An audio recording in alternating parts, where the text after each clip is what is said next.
అందరికీ నమస్కారం. నేను డాక్టర్ విద్యా Bhargavi, consultant gynaecologist at Venu విద్యా హాస్పిటల్ నల్గొండ.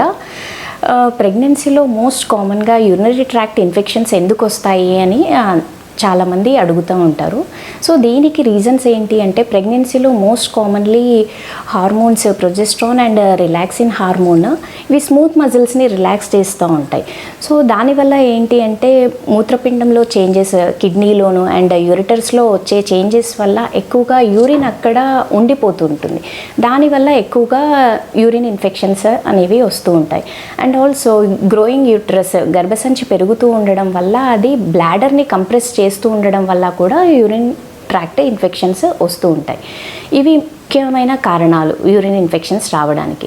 అండ్ దీన్ని ఎలా తగ్గించుకోవచ్చు అంటే, మెయిన్గా వాటర్ కంటెంట్ ఎక్కువగా తీసుకోవాలి. అట్లీస్ట్ ఒక 3 to 4 లీటర్స్ ఆఫ్ వాటర్ రోజుకి తీసుకోవడం వల్ల తగ్గించుకోవచ్చు. ప్రెగ్నెన్సీ కన్సీవ్ అవ్వగానే ఫస్ట్ విజిట్లోనే యూరిన్ ఇన్ఫెక్షన్స్కి సంబంధించి urine culture and complete urine examination చేయించుకుంటే ఏదైనా ఇన్ఫెక్షన్ ఉన్నట్టు అయితే దాన్ని ట్రీట్ చేసుకుంటూ కూడా తగ్గించుకోవచ్చు.